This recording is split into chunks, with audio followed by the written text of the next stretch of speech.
Salutations aux vice-directeurs continentaux.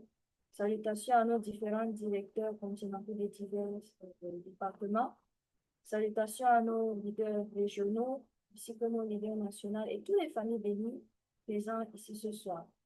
Bonsoir et bienvenue à notre session d'éducation hebdomadaire avec le BFT. Je serai votre MC et je m'appelle Ben Koumori. Et avant de commencer, avec l'aide de notre équipe technique, nous allons parcourir notre programme de ce soir.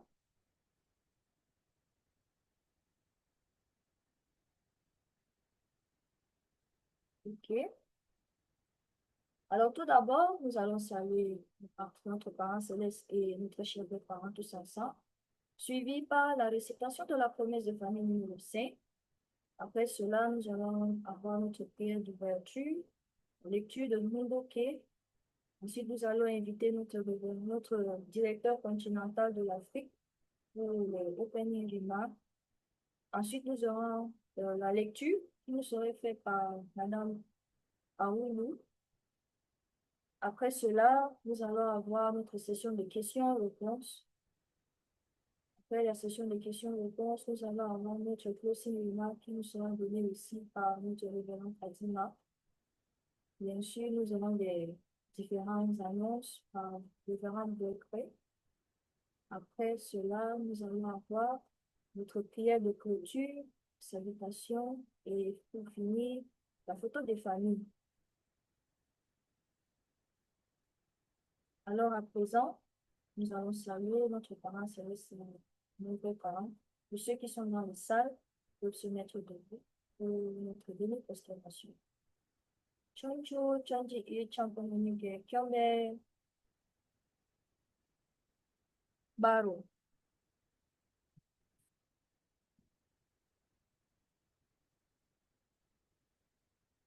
Promesse de famille numéro 5. Notre famille, souveraine de Tchonero, promet en se centrant sur la nouvelle de contribuer chaque jour par ses efforts à unifier rapidement le monde spirituel et le monde physique, tant que partenaire sujet et objet. À présent, nous allons passer à la prière d'ouverture. Et pour cela, je vais inviter ici la famille Kanda Odette pour nous offrir la prière d'ouverture.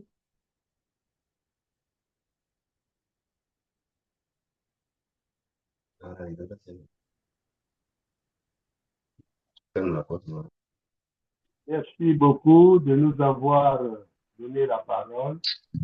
Suis-je audible? Est-ce que je suis audible?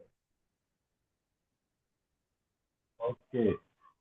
Merci beaucoup. Joignez-moi dans la prière.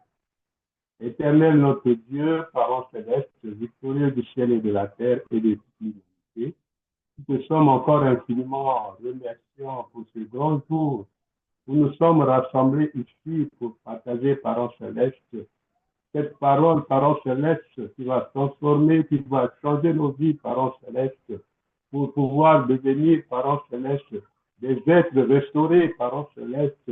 Nous savons que, parole céleste, nous respirons le même air que parole céleste, notre vraie mère, le Saint-Esprit substantiel, Polymanaan.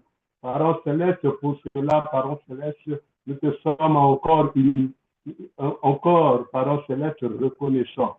Nous voulons, parole céleste, être, parole céleste, ce que tu as attendu pendant 6000 ans, parole céleste, qui doit, parole céleste, ramener les âmes perdues dans ta maison. Voilà pourquoi, parole céleste, cette plateforme, parole céleste, de nos bouches, que ceux-là, parole céleste, qui vont prendre la parole, sorte des bonnes choses, parole céleste, qui doit ramener, parole céleste, l'humanité tout entière à comprendre, parole céleste, quel était l'idéal de Dieu quand il a créé l'homme et la femme à son image, d'être son héritier et de pouvoir, parole céleste, être parfait. Soyez parfait comme votre Père est parfait. Alors, parole céleste, nous te sommes encore infiniment remerciants. Nous te demandons encore une fois ton assistance, que le bon monde spirituel du type Abel, Les ancêtres libérés et bénis par Parents céleste nous accompagnent dans notre mission régalienne de tous les jours, de tout ce que nous faisons, car la vraie mère, Parents céleste, insiste, Parents céleste, sur les témoignages. Ramenez, Parents céleste, la jeunesse à pouvoir prendre le relais, Parents céleste, de tout ce que nous faisons maintenant. Et pour cela, Parents céleste, nous devrons, Parents céleste, être toujours dans la foi absolue, l'amour absolu et l'obéissance absolue. C'est ainsi que, Parents céleste, je te remets cet humble prière. J'ai prié à mon nom, Philippe Konda, qui est une famille bénie centrale, qui sert la Sainte Mère Anne, Olimana Anne, et que ta volonté soit faite. Adieu. Adieu. Adieu. Merci beaucoup pour cette prière très profonde. Alors, à présent, nous allons passer à la lecture du Indiqué. Je vais faire la lecture.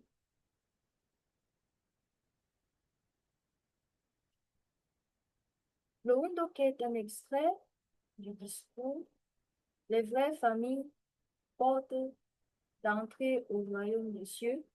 Section 3. Un centre d'apprentissage pour entrer dans le royaume de l'amour.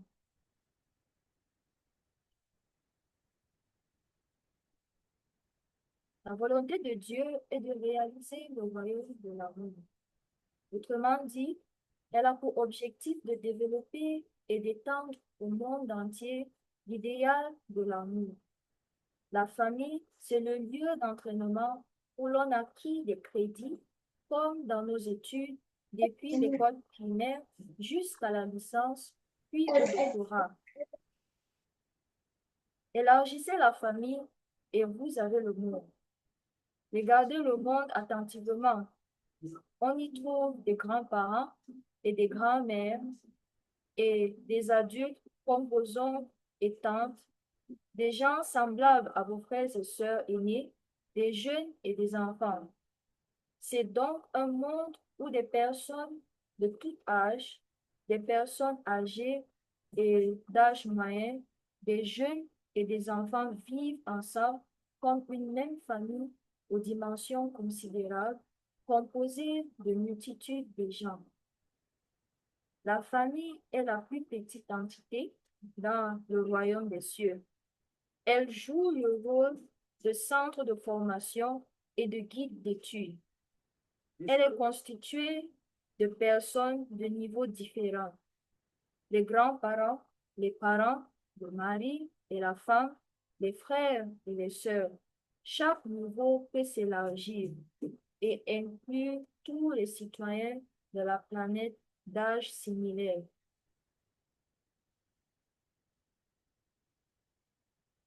On englobe ainsi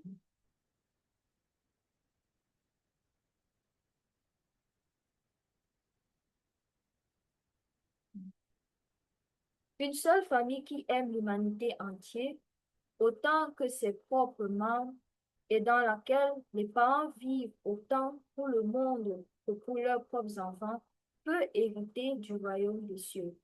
C'est extraordinaire. C'est de là que nous acquérons le droit spécial d'hériter de tout le pouvoir et de toute l'autorité du ciel et de la terre créés par Dieu. La famille est le manuel de l'amour grâce auquel on obtient après la mort le droit d'être enregistré dans le palais de paix, de la paix au royaume des cieux. Elle est le centre d'apprentissage de l'amour. Le monde est l'extension de cette famille. C'est un monde qui a, à l'image du grand-père, de la famille, de la grand-mère, du père et de la mère, du fils et de la fille. Élargissez la famille et vous avez le monde.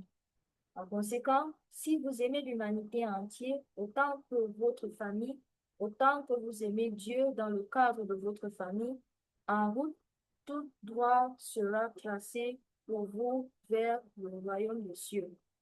Le premier commandement est donc, tu aimeras le Seigneur ton Dieu de tout ton cœur, de toute ton âme et de tout ton esprit.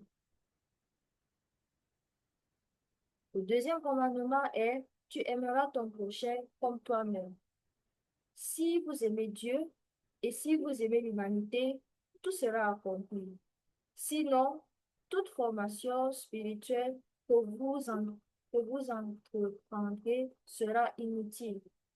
Aussi remarquable que soit la discipline spirituelle d'un croyant, s'il ne sait pas comment aimer Dieu, l'humanité ou l'univers, tous ses efforts seront vains. La famille est censée offrir le court modèle nous permettant d'exprimer l'amour qui enveloppe tout l'univers afin de prendre notre envol et d'exprimer cet amour au monde. Le centre d'apprentissage dont vous devez éviter et dans lequel vous faites l'expérience de cet amour est la famille où vos parents vous ont élevé. Si vous aimez vos parents et vos enfants plus que votre conjoint, si vous aimez l'humanité entière et Dieu lui-même plus que votre conjoint, tout sera accompli. Il ne s'agit pas d'abandonner votre conjoint. Si vous aimez chaque personne de cette manière, tous ceux qui ont vécu votre amour aimeront votre conjoint. N'y a-t-il rien de plus glorieux? Si vous voulez faire preuve d'amour envers votre conjoint, voilà ce qu'il faut faire. Achou. Ok, nous allons continuer la lecture. À présent, nous allons inviter notre directeur continental pour nous faire le opening remark avec une salle d'ovation, s'il vous plaît.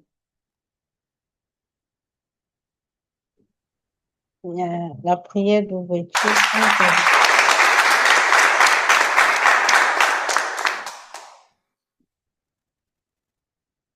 D'accord. Bonsoir, très cher directeur, chère famille Béni Centrale, chers conférenciers et vraiment à toutes nos secondes générations, sans oublier nos couples nouvellement bénis. Soyez la bienvenue aujourd'hui à cette session de formation. Nous voulons vraiment vous dire infiniment merci d'être là parce qu'aujourd'hui, le thème est relatif à la santé. Notre mère nous dit toujours de prendre soin de notre santé et c'est important et c'est dans ce sens-là que nous recevons notre sœur, notre maman, c'est une famille bénie centrale et elle est sage-femme diplômée d'État en Côte d'Ivoire et donc elle va nous expliquer en ce qui concerne le cycle de la femme et aussi les différents types de contraception.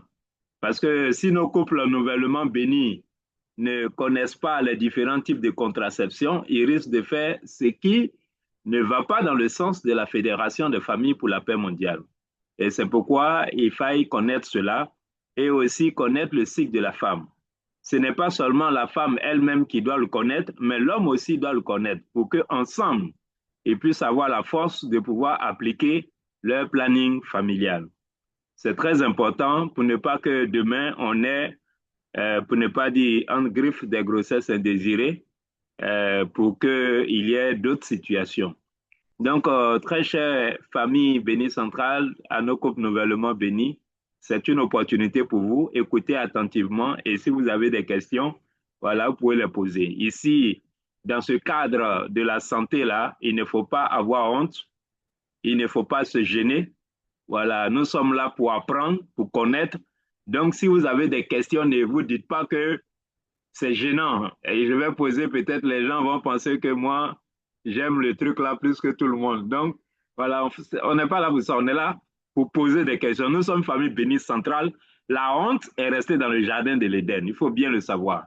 Donc, ici, on n'a pas honte et s'il y a des choses qu'on n'a pas compris, on les note et à la fin, on pose des questions. Merci beaucoup et bonne conférence à nous tous. Merci. Merci beaucoup.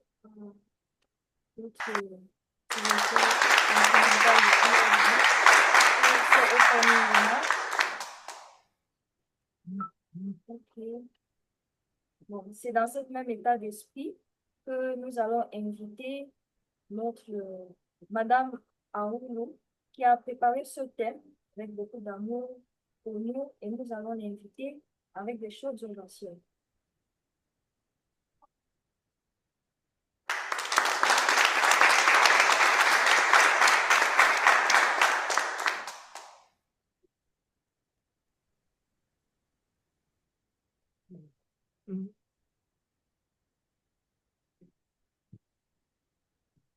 Bonjour famille. Bonjour famille bénie centrale de la Sainte Communauté du Parent Céleste. Bonjour à tous nos révérends et toutes les familles bénies centrales, le nouveau couple béni. Soyez les bienvenus dans la grande famille des familles bénies centrales.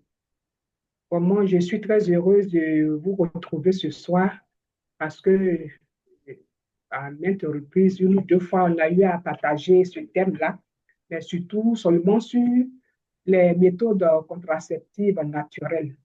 Ce soir, on aura deux thèmes à développer. Le premier thème, c'est le cycle menstruel de la femme. Et le deuxième thème, c'est les méthodes de contraception naturelle. Donc, je ne sais pas si je vais partager mon écran.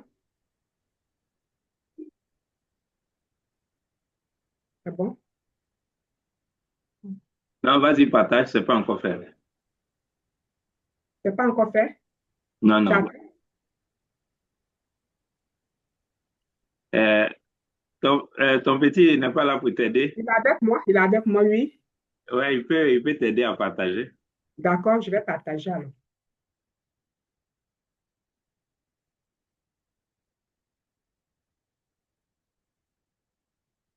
C'est bon? L'écran est partagé? Oui, c'est partagé. OK. Donc, on va aller vraiment assez lentement pour que tout le monde puisse être au même niveau de compréhension. Donc, le thème développé ce soir, c'est le cycle menstruel et les méthodes de contraception naturelle. Le premier thème, c'est le cycle menstruel chez la femme.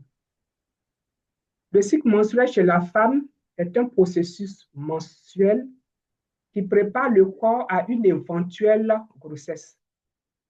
C'est-à-dire, quand on parle de cycle menstruel, ça veut dire que cette femme-là, elle a atteint la puberté. Donc, son corps peut être préparé à tout moment à une éventuelle grossesse. Donc, c'est là qu'on ne parle pas de cycle menstruel chez la petite fille. On parle de cycle menstruel à partir de la puberté. Et ce cycle-là dure en moyenne 28 jours. Il peut varier entre 21, souvent on parle de cycle court, et 35 jours, on parle de cycle long. Et ce cycle se compose de plusieurs phases distinctes qui sont la menstruation, c'est-à-dire l'écoulement de sang, la présence des règles, c'est ce qu'on appelle la menstruation. Ensuite, il y a la phase folliculaire. Après la phase folliculaire, il y a l'ovulation et puis la phase lutéale.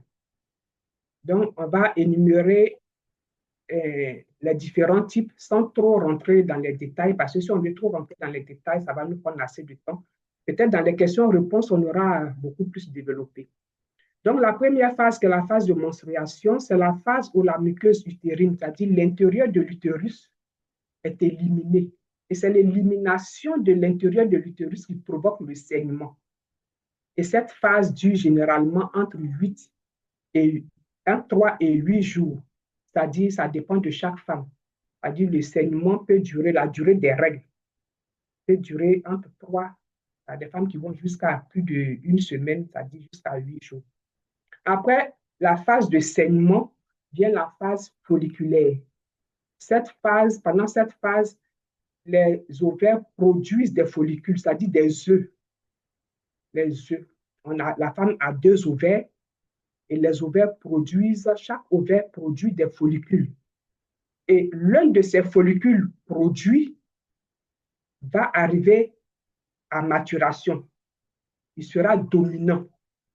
Donc, ce follicule qui va être dominant, tous les follicules vont produire des oestrogènes, qui est une hormone, c'est une hormone. Et au moment où ce follicule qui va atteindre la maturité sera dominant, au niveau de l'utérus, il y a une préparation qui se fait, comme un berceau. une préparation qui se fait, ça fait que l'utérus, l'intérieur de l'utérus devient épais. Ça, c'est la phase lutéale.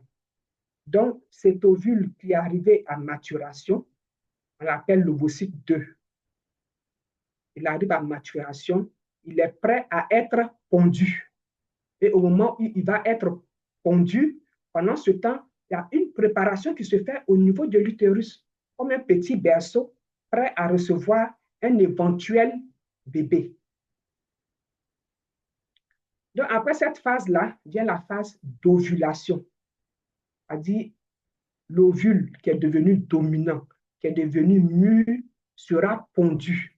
C'est le moment où l'ovaire libère l'ovule mature. Donc, du jour de saignement jusqu'à la libération de l'ovule mature, cela dure en général 14 jours. 14 jours. Donc, cet ovule mature sera libéré au 14e jour pour un cycle de 28 jours. Un cycle de façon générale de 28 jours, la moyenne. Après la libération de l'ovule, qui est l'ovulation, vient la phase lutéale. C'est-à-dire, l'ovule, il est libéré. Cet ovule libéré, il sera soit fécondé, soit non fécondé. Donc, après l'ovulation, le follicule se transforme, c'est-à-dire, comme on appelle, quand l'ovule est libéré, le coq, c'est-à-dire la boîte qui contenait l'ovule, va se transformer en corps jaune. Et ce corps jaune-là, très souvent, quand les femmes sont enceintes, que l'échographie est faite tôt, on voit ce corps jaune. Et c'est ce corps jaune qui se transforme après en placenta. Il joue le rôle de placenta jusqu'à ce que le placenta se forme et puis ce corps jaune, il est éliminé. Donc, ce corps jaune va produire de la progestérone. La progestérone qui est une hormone de la dernière phase du cycle. Donc, la progestérone va préparer l'utérus à une éventuelle implantation de l'œuf fécondé. La progestérone prépare l'utérus à une éventuelle implantation de l'œuf fécondé. Si la fécondation n'a pas lieu, le corps jaune regresse et ça entraîne une chute des hormones et un décollement de ce qui a été préparé dans l'utérus. Et ça marque le début d'un nouveau cycle. C'est-à-dire, dès que ce qui est préparé dans l'utérus n'a pas servi à héberger un bébé, il se détache et ça fait les menstruations. Et ça marque le début d'un nouveau cycle. Donc, c'est en gros le cycle menstruel de la femme. Donc, si on veut résumer le cycle menstruel de la femme, c'est un processus complexe qui est régulé par les hormones. Les hormones depuis le cerveau. C'est une partie du cerveau qui régule le cycle menstruel de la femme. C'est ce qui fait que souvent, quand la femme est face à un événement brusque, heureux ou malheureux, elle peut se mettre à saigner parce que c'est le cerveau qui régule les hormones qui induisent le cycle menstruel de la femme. Et c'est un processus tellement complexe qui prépare le corps de la femme à la reproduction. Donc, l'ovulation, c'est de ça qu'il s'agit dans le cycle menstruel qu'on vient de résumer tout à l'heure. Il y a plusieurs phases. Aujourd'hui, on ne parle pas de la menstruation. Aujourd'hui, on ne parle pas de la phase lutéale. Aujourd'hui, on ne parle pas de la phase folliculaire, mais on parle de l'ovulation. Parce que c'est de l'ovulation que va découler les méthodes de contraception.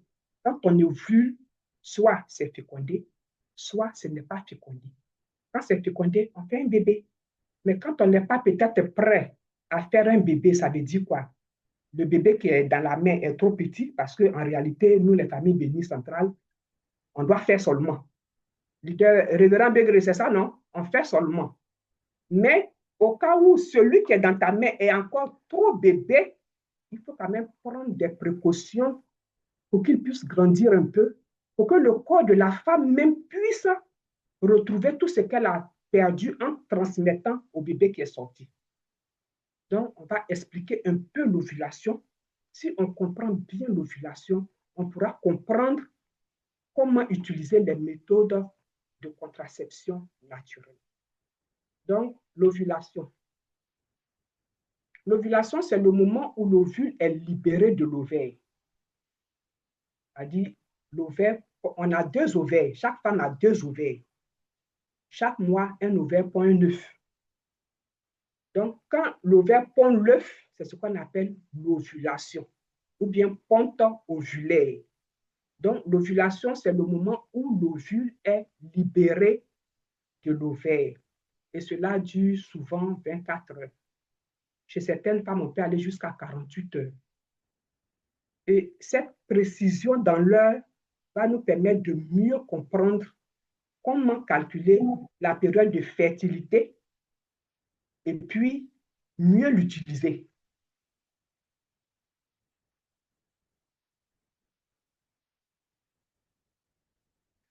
Cependant, la période de fertilité pendant laquelle une grossesse est possible, cette période paraît plus longue parce qu'on va se demander, mais si l'ovulation dure entre 24 heures et 48 heures, je sais que beaucoup ont entendu parler, il faut laisser 3 jours avant, 3 jours après.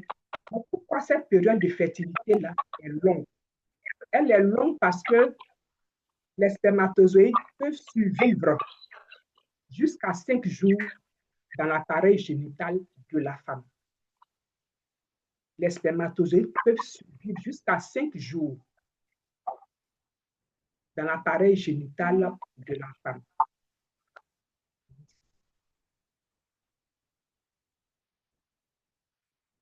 L'ovule est libéré de l'ovaire et est potentiellement fécondable. Dès qu'il est libéré, il peut être fécondable pendant environ 24 heures. Qu'est-ce qu'on appelle période de fertilité? Les spermatozoïdes peuvent survivre, comme je l'ai dit, jusqu'à 5 jours dans le corps de la femme, ce qui signifie qu'une grossesse peut survenir si des rapports sexuels ont lieu dans les jours précédant l'ovulation. Je vais expliquer un peu. Aujourd'hui, nous sommes le 17 juillet et j'ovule aujourd'hui. Alors que j'ai eu des rapports avant-hier, des rapports non protégés, bien sûr, avant-hier, c'est-à-dire avant-hier, c'était le mardi. Le mardi, j'ai eu des rapports non protégés et j'ovule aujourd'hui. Je peux dire qu'aujourd'hui, j'ai ovulé, je n'ai pas eu de rapport. Mais le rapport que j'ai eu depuis avant-hier, les spermatozoïdes qui ont été déposés sont encore vivants jusqu'au jour du 17. Donc, si j'ai ovulé aujourd'hui ou bien demain, ces spermatozoïdes-là peuvent féconder l'œuf que je viens de faire sortir. Ce qui signifie qu'une grossesse peut survenir si des rapports sexuels ont lieu dans les jours précédant l'ovulation. Donc, pour ce faire, on va calculer la période de fertilité. Ce calcul de période de fertilité, c'est très important parce que ça va nous permettre de comprendre les méthodes de contraception et puis aussi pour ceux qui désirent avoir un enfant, bien multiplier ses chances pendant cette période de fertilité. Donc, pour déterminer votre période de fertilité, il faut prendre en compte les 5 jours précédant l'ovulation et le jour de l'ovulation lui-même, soit une période d'environ 6 jours. Donc, je donne un exemple. Si vous avez un cycle de 28 jours, vous ovulez le 14e jour.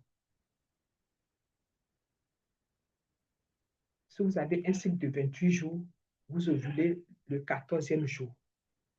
Le 14e jour d'ovulation n'est pas valable pour tous les cycles. Parce que souvent, certaines femmes prennent leur cycle de 28 jours pour une valeur absolue pour toutes les femmes. Je donne un exemple. Si vous avez vos règles le 5 mars, vous ovulerez le 19 mars. C'est-à-dire qu'il faut ajouter 14 jours. C'est très simple. J'ai fait mes règles aujourd'hui le 17, j'ajoute 14 jours. Il suffit de soustraire il suffit de soustraire la phase lutéale de 14 jours. C'est-à-dire, si tu connais la durée de ton cycle, j'ai un cycle de 31 jours et un cycle commence dès l'apparition des règles jusqu'à la veille de l'apparition des prochaines règles. Ça fait un cycle. L'apparition des règles de ce mois de juillet jusqu'à la veille de l'apparition des règles du mois de août. Ça fait un cycle. Donc, si j'ai un cycle de 31 jours, j'enlève 14 jours dans 31 jours. Je vais déterminer mon jour d'ovulation.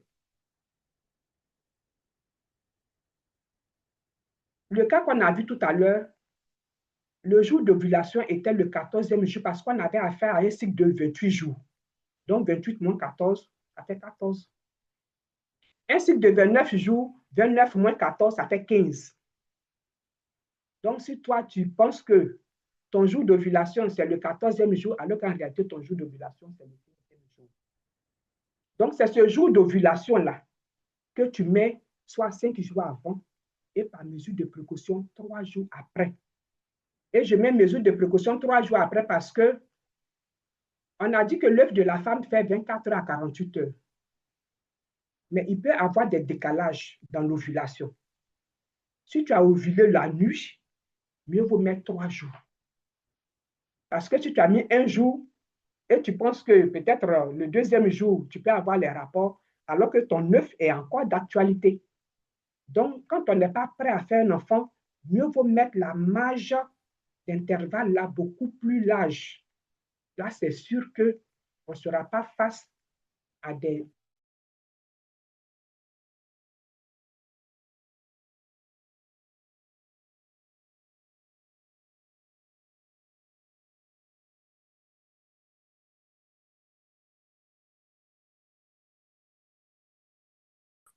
sont pas trop conseillés.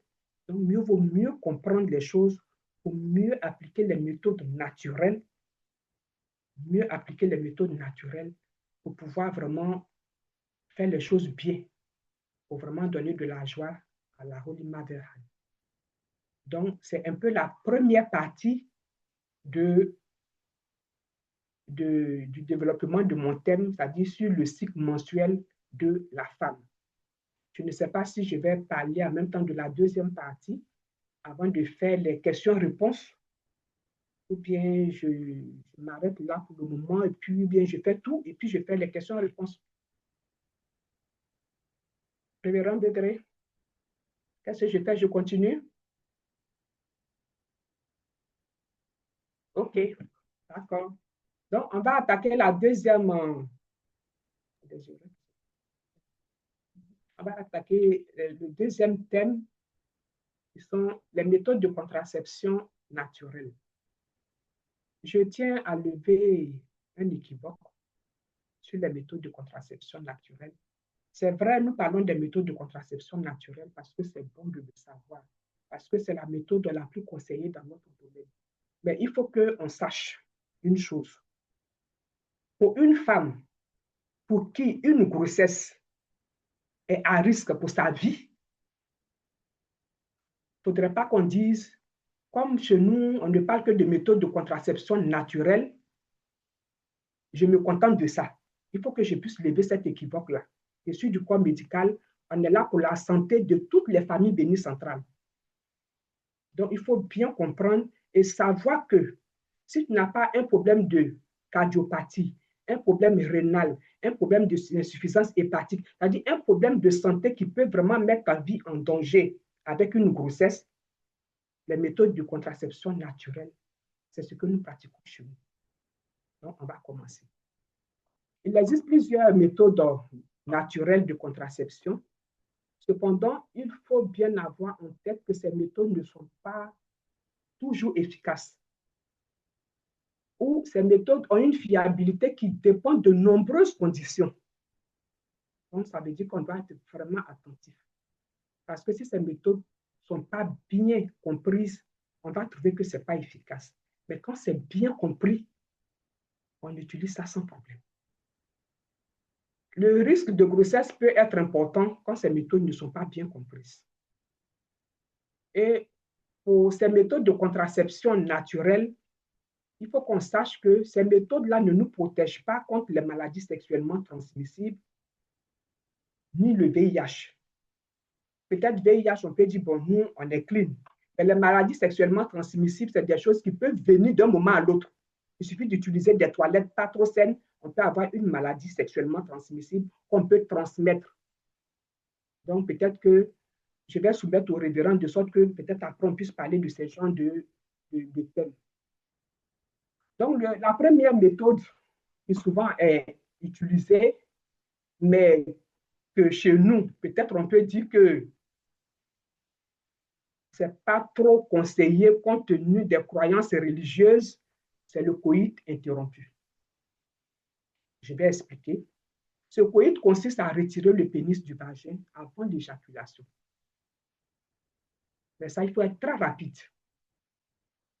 Donc, cette méthode, si tu n'es pas très rapide, ça peut ne pas marcher. Cette méthode de contraception n'est pas efficace. En effet, des spermatozoïdes sont présents dans le liquide préséminal. C'est-à-dire, pendant les préliminaires, souvent, il y a un petit liquide qui s'échappe, qui n'est pas l'éjaculation en tant que telle. On appelle ça le liquide préséminal. Souvent, il y a des spermatozoïdes présents dans ce liquide-là. Donc, si on veut utiliser le coït interrompu et qu'il y a le liquide, il y a des spermatozoïdes dans le liquide préséminal, cette méthode sera vouée à l'échec. Donc, avant l'éjaculation et durant les préliminaires, le liquide préséminal peut contenir des spermatozoïdes. Il faut également y avoir du sperme issu. Il peut aussi avoir du sperme. C'est-à-dire, il y a eu un premier rapport, il y a eu le coït interrompu, ça s'est bien passé. Mais s'il y a un deuxième rapport automatiquement, il peut avoir de la présence de spermatozoïdes dans le pénis. Donc, du coup, avant même que le conjoint puisse se retirer, cette présence de spermatozoïdes peut déjà se retrouver dans la cavité vaginale de la femme. Il est donc possible de tomber enceinte lors d'un rapport avec pénétration sans éjaculation. Et bien, plus que rare, il peut également être possible de tomber enceinte lors d'un rapport sans pénétration. Soit il n'y a pas eu de pénétration, mais le liquide qui s'est échappé peut contenir des spermatozoïdes et féconder. Parce que quand la femme est en période ovulatoire, les hormones même font que, on va voir plus loin, d'autres paramètres qui rentrent en jeu, vont faire que ce petit liquide même qui sera déposé, les spermatozoïdes seront tellement activés qu'ils vont remonter rapidement. Alors que la fécondation se fait dans le tiers externe de la trompe. Ce n'est même pas dans l'utérus, hein, mais c'est très rapide. Ils vont traverser l'utérus, traverser la trompe, les deux tiers, troisième tiers externe, c'est là-bas que l'œuf de la femme attend pour l'homme. Mais c'est très rapide. Ça, c'est la première méthode. La deuxième méthode, c'est la méthode de l'allaitement maternel et de l'aménorrhée, communément appelée méthode MAMA. Cette méthode, c'est fiable, très fiable. Mais en même temps que c'est fiable, ça réserve des surprises. L'allaitement ou aménorrhée lactationnelle peut avoir un effet contraceptif efficace jusqu'à 6 mois après l'accouchement, uniquement si toutes les conditions suivantes sont respectées. C'est-à-dire, la femme, elle a accouché, elle a fait un bébé. Il y a des femmes, quand elles accouchent, tant qu'elles allaitent, elles ne voient pas les règles. Tant qu'il y a l'allaitement, elles ne voient pas les règles. Parce que l'allaitement produit un effet contraception chez ces femmes-là. Donc, du coup, ça bloque l'activité des ovaires. Donc, il n'y a pas de ponte. Tant qu'il n'y a pas de ponte, il n'y a pas de règles. Mais cette méthode qui est efficace aussi a ses limites si les conditions ne sont pas respectées. Mais les femmes qui prennent soin de respecter ces conditions, parmi les méthodes, souvent c'est la méthode même la plus efficace. Donc, la première condition, bon, peut-être que ça ne s'affiche pas ici, qui est déjà dit dans l'introduction, c'est jusqu'à 6 mois. Allaitement exclusif. Allaitement exclusif jusqu'à 6 mois. Exclusif, ça veut dire quoi? L'enfant est nourri uniquement au sein. Il n'y a pas de biberon. Seulement le sein. Dans la journée, le sein. La nuit, le sein. Même l'eau, on ne donne pas. Parce qu'on dit quoi? Un sein produit de la nourriture, l'autre sein produit de l'eau. Et en quantité suffisante pour alimenter un bébé jusqu'à l'âge de 6 mois. Deuxième condition qui doit être respectée, allaitement jour et nuit, avec au moins 6 à 10 tétés par jour. C'est-à-dire en 24 heures, 6 à 10 tétés. C'est-à-dire toutes les 24 minutes, l'enfant doit téter. Toutes les 24 minutes, l'enfant doit téter. Quand c'est respecté, il n'y a pas de problème. Le délai entre les deux tétés ne doit pas dépasser 6 heures la nuit et plus de 4 heures dans la journée. C'est-à-dire si la nuit, l'enfant a tété, pour qu'il tète encore, ça ne doit pas dépasser 6 heures. Dans la journée, si l'enfant a tété, pour qu'il tète encore, ça ne doit pas dépasser 4 heures, puisqu'on a dit entre 6 à 10 tétés par jour. Et chez ce genre de femmes-là, il faut qu'il y ait absence totale des menstrues, des règles. Parce qu'il y a des femmes qui allaitent, mais qui font les règles. Il y a des femmes, quand elles accouchent, à peine 1 mois et demi, elles voient les règles. Malgré qu'elles allaitent, hein. Il y a des femmes aussi, quand elles accouchent, tant qu'elles allaitent, elles ne voient pas de règles. Donc, la troisième condition, il faut qu'il y ait absence totale de règles. Il ne faudrait pas que la femme voie les règles. En ce moment, la méthode peut être valable. En cas de non-respect de toutes ces conditions, c'est-à-dire s'il y a retour des règles, cette condition n'est plus valable. S'il y a réduction de la fréquence ou de la durée des tétés, cette condition n'est pas valable. S'il y a introduction d'une autre alimentation autre que le lait maternel, cette condition n'est pas valable. C'est-à-dire les femmes qui font l'allaitement mixte, la méthode MAMA ne peut pas les protéger. Les femmes qui travaillent, qui passent plus de temps au travail, qui ne peuvent pas allaiter l'enfant de façon continue dans la journée, cette méthode-là ne peut pas le protéger chez toutes les femmes. Chez certaines femmes, ça marche, mais pas chez toutes les femmes en tout cas.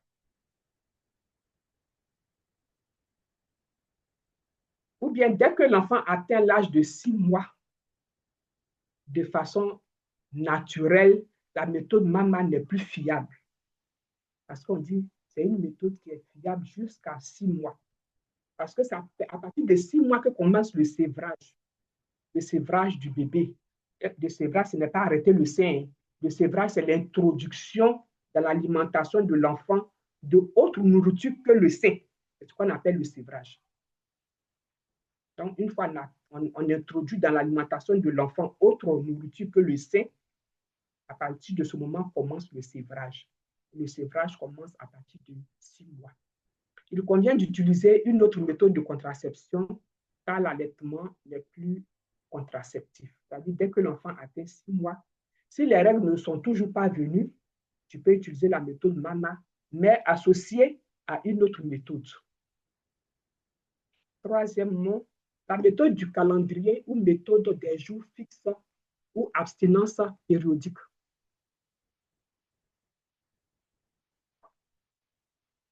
Cette méthode consiste à établir une période d'abstinence en retranchant 18 jours du cycle mensuel le plus court des 12 derniers cycles et en retranchant 11 jours du cycle mensuel le plus long des 12 derniers cycles.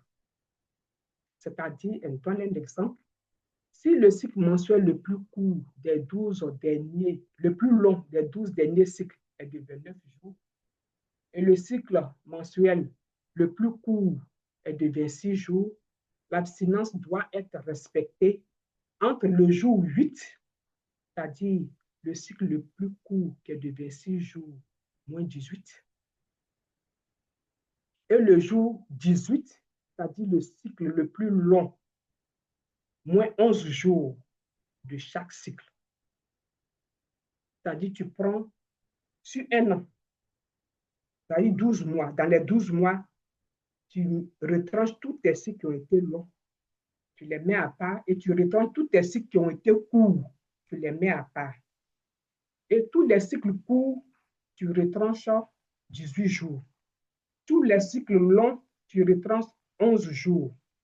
L'intervalle que tu vas trouver, c'est-à-dire le résultat 8 là, des cycles les plus courts, et le résultat 18 des cycles les plus longs. Donc, du 8e au 18e jour de chaque cycle, tu dois t'abstenir. C'est-à-dire pas de rapport sexuel. Du 8e au 18e jour de chaque cycle, pas de rapport sexuel. Tout en considérant le premier jour des règles comme le premier jour du cycle. Et sur un an, si tu te rends compte que l'année qui suit, ton cycle le plus long, au lieu d'être 29, c'est devenu 31, il faut changer ta date. Le calcul là change automatiquement. Ça fait 31 moins 11.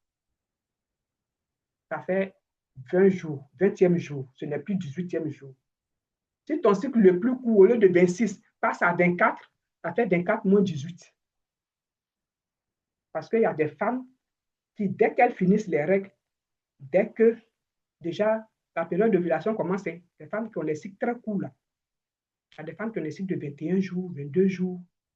Donc, ce genre de cycle-là, quand tu retranches 14, tu te rends compte que la femme, là, peut-être que son ovulation même a lieu peut-être le 6e ou bien le 7e jour de son cycle. Donc, il faut faire très attention. Il faut savoir se connaître. Il faut vraiment utiliser les méthodes. La quatrième méthode, c'est la méthode de la température. Cette méthode consiste à quoi? Elle consiste à prendre sa température, à avoir une feuille de température, consiste à prendre la température corporelle tous les matins.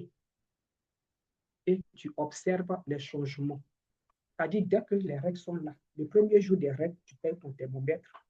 Tous les matins, dès que tu te réveilles avant de descendre de ton lit, tu prends ta température, tu notes. Tu prends ta température, tu notes. Dès que tu vas constater une élévation de la température, c'est-à-dire autour du 12e, 13e jour, c'est que ton ovulation se fera dans les 24 à 48 heures. C'est-à-dire pendant l'ovulation, les femmes qui se connaissent vont savoir que leur corps est un peu chaud. Ça veut dire que la température commence à s'élever d'environ 0,5 degrés. Donc ça, c'est la méthode de la température. Pour les femmes qui cherchent un enfant, souvent c'est avec cette méthode-là. S'il n'y a pas autre problème, cette méthode même, ça nous permet vraiment de situer leur bonne période d'ovulation et elles conçoivent sans problème. S'il n'y a pas autre problème. Cependant, la mesure de la température à elle seule n'est pas suffisante. Parce que si ta température augmente alors que peut-être tu fais un palu, ça force tout. Tout change. En ce moment, ton calendrier de thermique là n'est plus valable. Donc, cependant, la mesure de la température à elle seule n'est pas suffisante car une augmentation de la température corporelle indique seulement que l'ovulation a lieu sans autre information. Parce que si ça augmente trop, tu vas penser que ton ovulation va avoir lieu alors que peut-être que tu es au peut-être 8e jour du cycle, alors que peut-être en ce moment-là, tu es en train de faire une infection, on ne sait pas. Il peut aussi élever la température. La 5e méthode, c'est la méthode de la glaire cervicale. Cette méthode, elle est très fiable si on se connaît. C'est-à-dire si la femme connaît sa morphologie. Mais malheureusement, il y a des femmes qui ne connaissent pas leur morphologie. Il y a des femmes même qui ne savent même pas ce qu'on appelle la glaire cervicale. Donc, on va d'abord définir la glaire cervicale et puis voir son importance.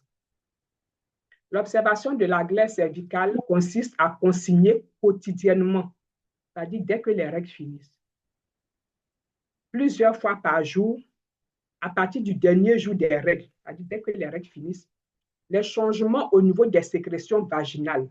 Quand les règles finissent, c'est un peu marron, et puis après, voilà, ça devient clair, ça veut dire que les règles sont totalement finies. Souvent, c'est blanchâtre. Les pêtes blanches, c'est-à-dire le collier blanchâtre qui sont normales, qui viennent juste après les règles, qui annoncent que le saignement est totalement fini. Les changements au niveau des sécrétions hormonales. Et après cela, après les pêtes blanchâtres là, ils ne sont pas des pêtes maladies, parce que les pêtes, il y en a deux sortes. Il y a les pêtes maladies, puis il y a les pêtes physiologiques.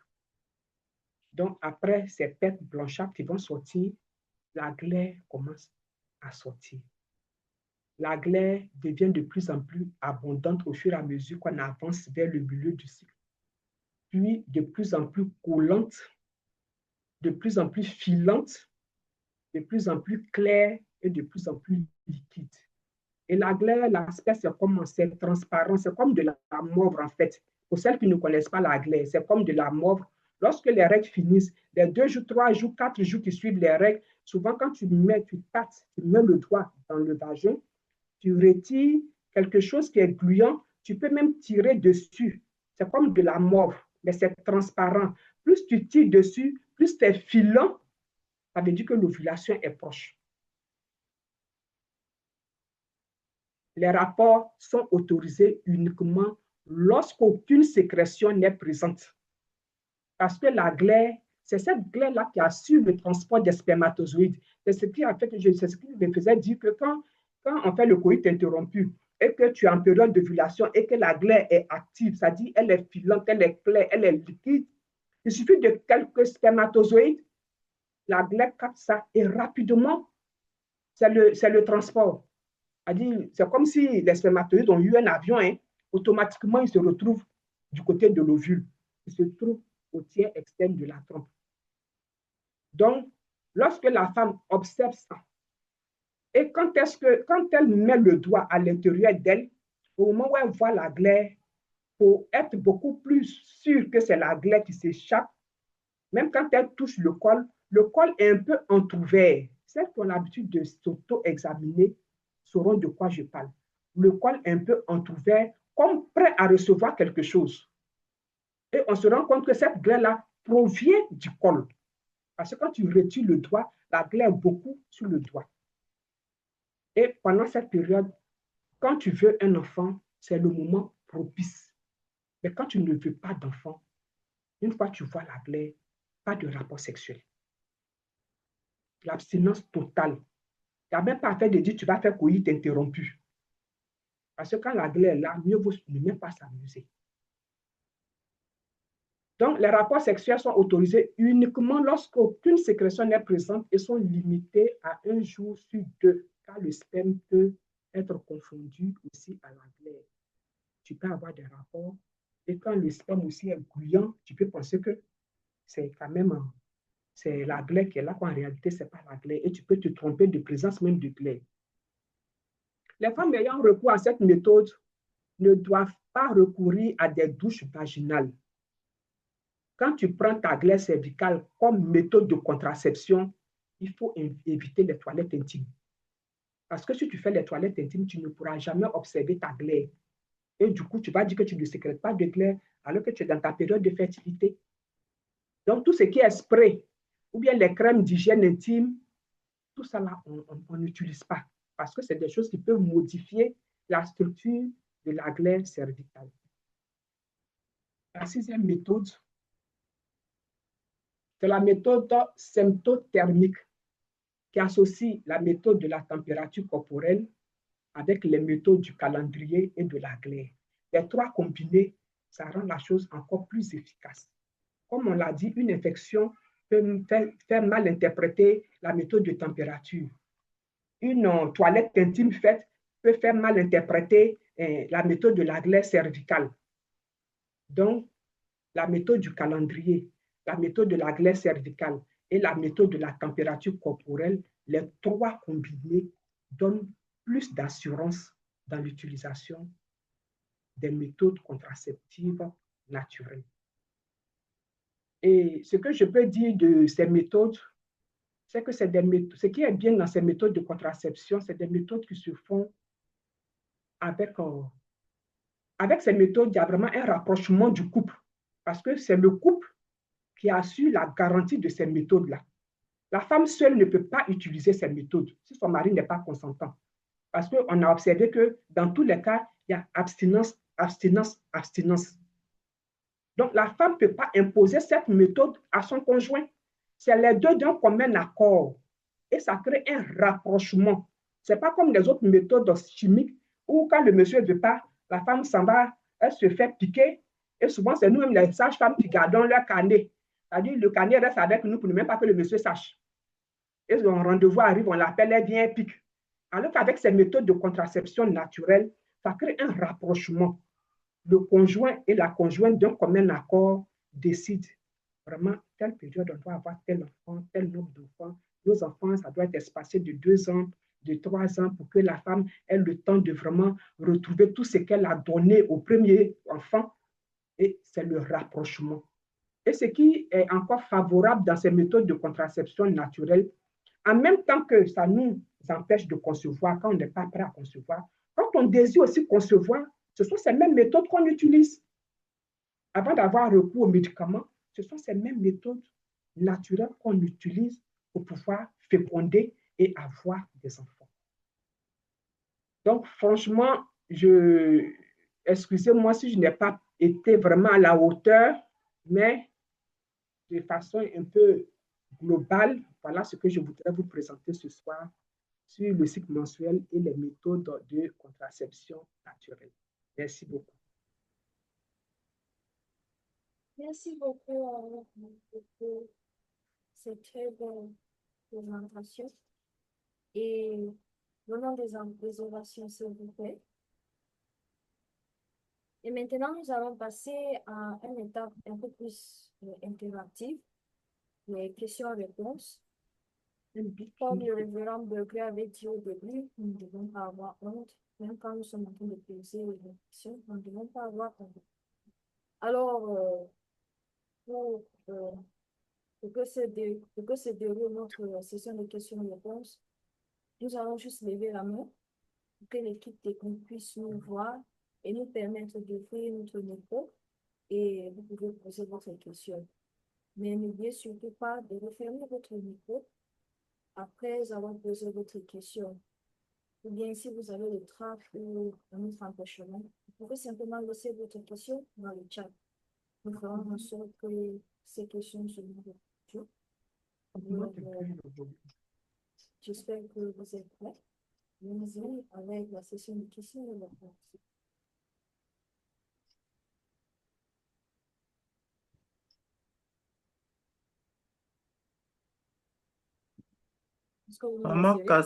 Maman Cassie et Noah a posé une question dans le chat. Pouvez-vous préciser votre question, s'il vous plaît, Maman Cassie et Noah?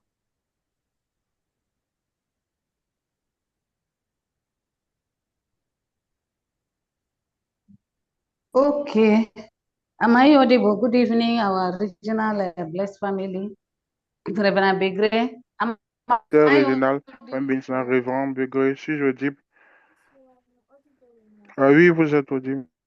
Hello, can you hear me? S'il vous plaît, excusez-moi, je vais d'abord demander à Ok. Maman Aoulou. Est-ce que vous pouvez cliquer My sur question is this. interprétation et puis vous Ok, choisissez ok. français? Vous allez My entendre la question is traduction. this, Ah, d'accord, ok, je dis tout à l'heure. OK. Can I go ahead? Je clique où? Sur interprétation et puis ensuite sur français. Vous choisissez français. Ça va vous permettre d'écouter la traduction de sa question. My question is this. Donc, ma question est la suivante. Nous avons tellement de questions différentes. Par exemple, moi, j'ai déjà vu ces femmes qui sont passées par ces situations. Il y a certains de la famille de ma soeur. Les femmes ont déjà des différentes manières de se présenter dans le corps. Donc, souvent, je peux demander si notre église peut accepter et on peut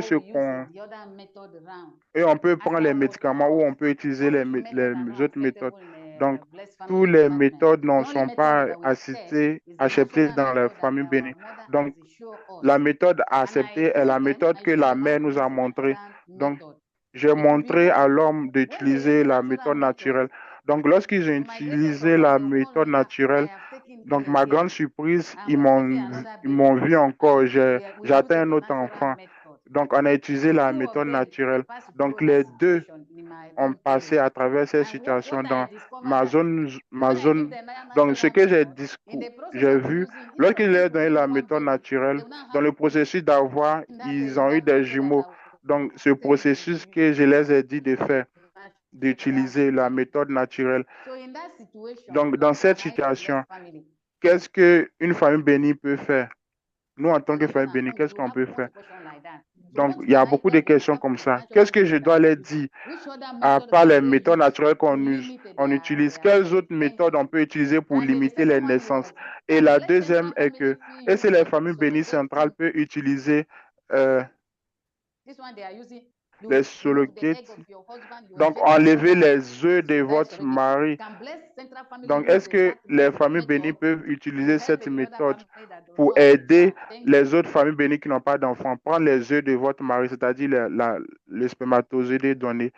Donc, merci.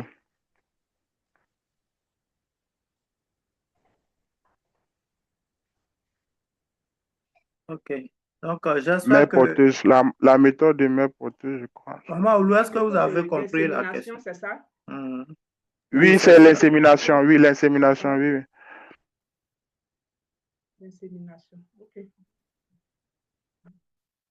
Bon, par rapport à la méthode d'insémination, je pense que pour les couples qui n'ont pas d'enfants, il y a déjà une méthode au niveau à l'intérieur de la Sainte Communauté du Parent Céleste pour nous permettre d'avoir des enfants. Maintenant, pour ce qui concerne la méthode d'insémination, je pense que si c'est un couple béni qui se prête volontiers pour donner son œuf, là, je pense que les leaders sont mieux placés pour... Papa Begré peut-être pourra nous donner plus ample information là-dessus. Sinon, moi, selon la médecine, si un couple béni peut donner son œuf à une maison d'insémination, si c'est possible, si c'est possible, parce que si on prend l'œuf d'un couple non béni, bon, quelle sera la caractéristique? Je pense que Papa Begré pourra... Le révérend Begré va nous apporter une réponse. Maintenant, pour ce qui concerne limiter les naissances, limitation des naissances, la contraception même en fait, ce n'est pas pour limiter les naissances. La contraception, c'est pour espacer les naissances. Espacer surtout les naissances, pas pour limiter. Limiter peut-être si la femme atteint un âge qui ne peut pas lui permettre d'avoir un enfant, c'est-à-dire peut-être elle a déjà 4 ou 5 enfants, qu'elle ne veut plus faire, en ce moment on peut parler de limiter, si elle a autour de 40 ans, 45 ans. Mais sinon, la contraception, son premier but, ce n'est pas pour limiter, c'est pour espacer les naissances. Et puis préserver la vie de la mère quand sa santé ne lui permet pas de concevoir ou bien de porter une grossesse. Voilà, c'est ce que je peux apporter. Je n'ai pas eu le temps de faire comment on appelle, l'interprétation vite, donc je n'ai pas suivi trop le début de sa question. Oui, le début de sa question, c'était par rapport, je crois bien, si j'ai bien saisi, aux pilules. Hein. Est-ce que, voilà, parce qu'elle avait conseillé une méthode naturelle à un couple et finalement, la femme est tombée enceinte. Est-ce que les pilules sont autorisées? Bon, je crois que ça devait être ça. Non? Bon, les pilules sont autorisées si la femme a un certain nombre d'enfants et puis si les méthodes de contraception naturelle ne sont pas efficaces à son niveau. Parce qu'il y a des femmes qui ont des organismes très, très, très compliqués, qui fait que même avec les pilules, c'est difficile. Avec autre méthode, c'est difficile. Souvent, même, on ne sait même plus quelle méthode il faut utiliser avec elle. Chaque femme réagit en fonction de son organisme. Donc, les pilules, comme je l'ai dit, s'il y a un problème de santé vraiment crucial pour lequel la grossesse est à risque pour la femme, les pilules même, c'est trop faible. En ce moment, on a usage à des méthodes beaucoup plus complexes. Sinon, la femme qui est tombée enceinte parce qu'elle a utilisé les méthodes de contraception naturelle, comme je l'ai dit, les méthodes, là, quand ce n'est pas bien comprise, c'est des choses qu'il faut répéter chaque fois. Elle peut dire qu'elle a compris, mais dans l'application, il suffit d'une petite erreur et puis cette méthode-là s'avère inefficace. Et elle va penser que tu ne lui as pas donné les informations qu'il faut, alors qu'en réalité, ce n'est pas ça. Donc, je pense qu'il faut encore rééduquer. Hein? La maman doit beaucoup rééduquer les femmes dont elle a en charge jusqu'à ce que la connaissance la puisse faire partie d'elle-même, quoi. Voilà, c'est un peu ça. Maintenant, pour les pilules, ça, je laisse à l'appréciation du révérend.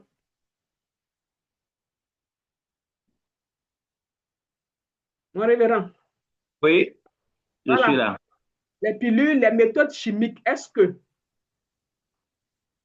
Bon, déjà, au niveau des méthodes chimiques, je crois que vous avez aussi, il y a des inconvénients avec les pilules. Il y a beaucoup plus, ce sont des hormones.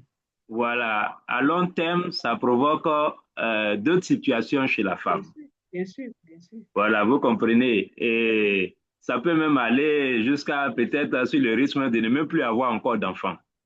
Donc, c'est pourquoi dans la Sainte Communauté, on conseille surtout les méthodes naturelles de contraception. Comme le maman Aoulou l'a dit, quand c'est bien suivi, je pense que ça produit des résultats. Maintenant, en ce qui concerne la préoccupation de la maman, en ce qui concerne l'insémination, voilà, cette préoccupation a été soulevée. Dans notre famille, la méthode pour un couple qui n'a pas d'enfant, voilà, c'est d'abord la trinité. C'est pourquoi nous faisons les trinités. Voilà, 3 couples sont ensemble. Si un couple ne fait pas d'enfant, normalement, les 2 autres couples s'associent pour donner un enfant à ce couple qui n'a pas d'enfant. Maintenant, si au niveau de la trinité, ça ne fonctionne pas, il y a la génération. Si même au niveau de la génération, ça ne fonctionne pas, voilà, le couple peut venir au niveau du BFD. Et en ce moment-là, nous faisons la requête d'une famille qui cherche un enfant. Et en ce moment, on fait ce qu'on appelle, non seulement on les met ensemble, mais aussi pour éviter les problèmes que nous avons connus dans le passé, nous amenons le couple donateur et le couple receveur à faire des papiers au niveau des différentes juridictions, des lois des pays, pour éviter des problèmes. Parce qu'on a connu déjà beaucoup de problèmes par rapport à ces dons d'enfants-là. Voilà. Voilà un peu ce que je peux dire. Sinon, l'insémination, à vrai dire, on n'est pas dedans, puisque ça demande, comme le docteur l'a dit, une maman de notre fédération. Et je ne sais pas, on n'a pas encore eu de cas comme ça où une maman accepte d'aller faire ce genre de choses. Merci beaucoup.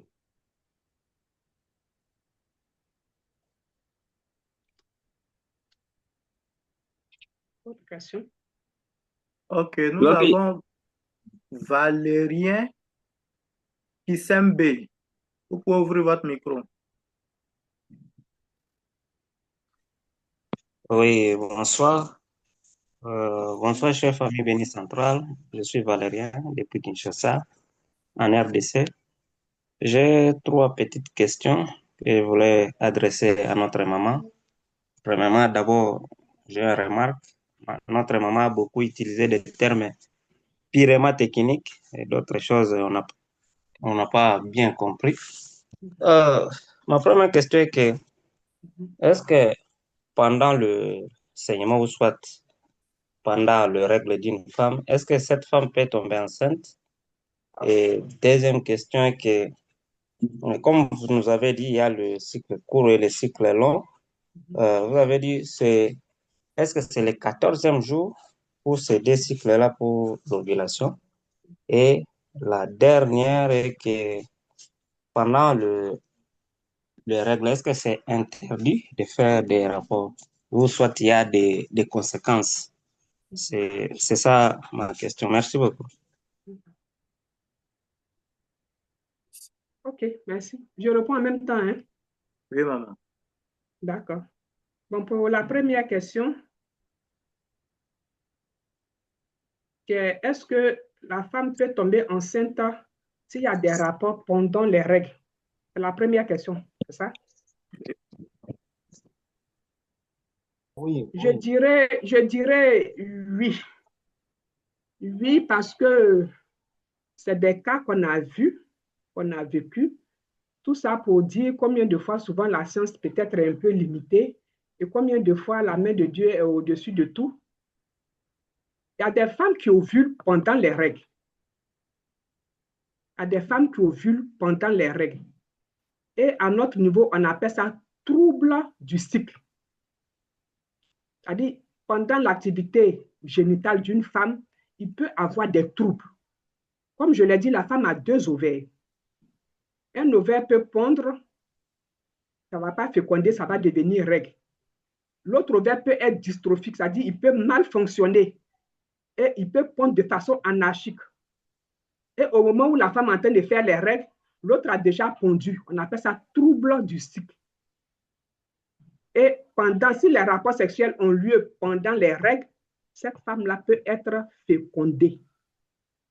Donc, on a vu des cas où il y a eu des grossesses pendant les rapports sexuels. Pendant les règles plutôt, des grossesses pendant les règles. Et souvent, ça crée des polémiques parce que l'homme dit non, on n'a pas eu des rapports pendant le jour d'ovulation. Donc, vraiment, je ne comprends pas. Et quand on calcule, on se rend compte que si elle a eu des rapports pendant les règles, la fécondation a eu lieu là. Bon, ça, c'est les méthodes surnaturelles. C'est, comment on appelle, je peux dire quoi? C'est le pouvoir surnaturel des choses. Sinon, ça arrive. En médecine, on appelle trouble de cycle. Maintenant, le jour d'ovulation. J'ai dit que le jour d'ovulation dépend de la durée du cycle. On a communément tendance à dire que le jour d'ovulation est le 14e jour du cycle parce que de façon générale, les femmes ont généralement un cycle de 28 jours. Donc, c'est là qu'on dit le jour d'ovulation, c'est le 14e jour du cycle. Mais j'ai donné un peu une manière de calculer le jour d'ovulation. 14e jour du cycle, si on fait 28 moins 14, il reste 14. Pour une femme qui a un cycle de 29 jours, 29 moins 14, elle, son jour d'ovulation ne sera pas le 14e jour, mais plutôt le 15e jour du cycle. Pour une femme qui a un cycle de 26 jours, 26 moins 14, ça fait 12. Cette femme-là, son jour d'ovulation, au lieu de 14, c'est le 12e jour du cycle. Donc, le jour d'ovulation diffère d'une femme à une autre et d'un cycle à un autre. Ça, c'est pour ce qui concerne le jour d'ovulation. Donc, souvent, pour déterminer le jour d'ovulation de certaines femmes, moi, j'ai l'habitude de leur demander les 3 derniers cycles. Je prends le cycle le plus long, le cycle le plus court, et puis je leur fais un intervalle. Cet intervalle-là, y compris les 5 jours de survie du spermatozoïde, et la personne détermine sa période d'ovulation. Et dans cette période d'ovulation, le jour d'ovulation est quelque part au milieu. Maintenant, pour ce qui concerne les rapports sexuels pendant les règles, ça, c'est vrai, on est en médecine, on doit tout dire, mais comme on est aussi famille bénie centrale avec des us et des mœurs, je pense que ce volet-là, je vais le laisser à notre révérend pour nous dire si nous, parce que là, la question, moi-même, ça me concerne aussi, hein. En tant que famille bénie centrale, est-ce que je dois avoir je peux avoir des rapports sexuels pendant mes menstrues? Est-ce que, selon la loi céleste, c'est faisable ou non? Je vous remercie. Donc, mon frère, je retourne la question à notre révérend. Je ne sais pas si les 2 premières questions-là, je t'ai apporté un peu, j'ai résolu un peu la préoccupation qui rongeait. Je vous remercie. Bon, merci beaucoup. Je crois que les 2 premières questions, tu as répondu. Vraiment, pour cette 3e préoccupation-là, moi-même, en tant que tel, hein, on n'a pas d'élément qui nous dit qu'on fait ou on ne fait pas, honnêtement parlant. Donc, c'est pas, voilà. On peut faire alors. Voilà, c'est-à-dire, on n'a pas d'instruction qui dit faites, on n'a pas d'instruction qui dit ne faites pas, on ne fait pas. Donc, à chacun d'apprécier, hein. C'est la cuisine interne de chaque couple. Voilà. Par exemple, il y a pour certaines femmes qui saignent abondamment. Quand c'est comme ça, vous allez voir que faire ça, ça va vous gêner, ça va vous mouiller, ça va... Hein? Quand c'est comme ça... C'est salissant. Voilà. Donc, c'est juste quelques jours. Hein? Les règles, je crois que ça dure généralement 3 jours, 4 jours, maximum 5 jours. Donc, attrapez votre cœur et puis patientez ces 5 jours-là. Comme ça, quand vous faites dans la période du 6e jour et autres, vous êtes tranquille. Adieu, no adieu. Adjou. Merci. OK. Merci beaucoup. Question suivante. OK, merci, maman. Nous allons appeler maman Alice du Gabon. Vous pouvez ouvrir votre micro.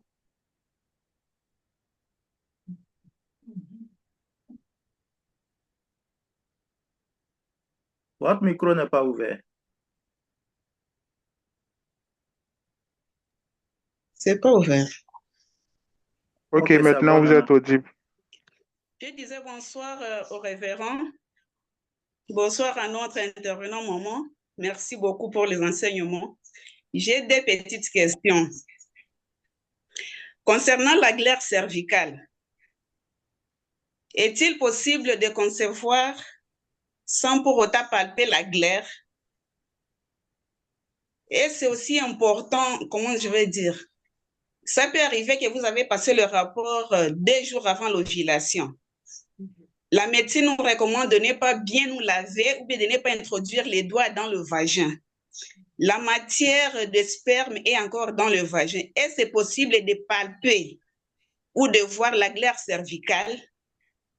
Ce sont là mes 2 petites questions que j'avais pour une conception directe. Merci. Merci beaucoup, maman. Pour la première question, est-ce il arrive de tomber enceinte sans toutefois palper la glaire cervicale ou bien l'apercevoir? Effectivement, pour certaines femmes qui sont beaucoup fécondes, souvent, elles ne font même pas attention même à la... Elles ne savent même pas ce qu'on appelle la glaire cervicale. C'est-à-dire, ça veut dire qu'elles ne prennent même pas le temps de palper et elles tombent enceintes.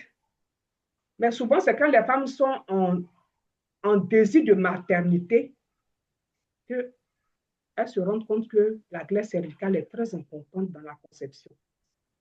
Certaines femmes sont tellement fécondes. Il suffit d'une petite... La glaire cervicale même est à peine perceptible qu'elles tombent enceintes. Par contre, il y a d'autres, il faut même apporter des médicaments pour que cette glaire-là soit en abondance, en qualité et en quantité suffisante pour qu'elle puisse concevoir. Mais dans tous les cas, comme je l'ai dit, c'est mieux de se connaître. Si tu dois utiliser la glaire cervicale comme méthode de contraception, c'est bien de la palper, de te rendre compte qu'elle est là. En ce moment, tu n'as pas de rapport. Maintenant, pour ce qui concerne le sperme et glaire cervicale, ça dit que quand tu as les rapports, surtout quand tu cherches un enfant, on demande de ne même pas mettre le doigt dans le vagin. Quand on finit les rapports, il faut laisser le sperme en place.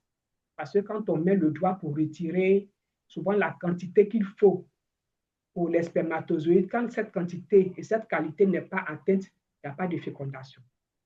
Et du coup, si le sperme est là, le sperme, sa consistance peut être confondue à la consistance de la glaire cervicale.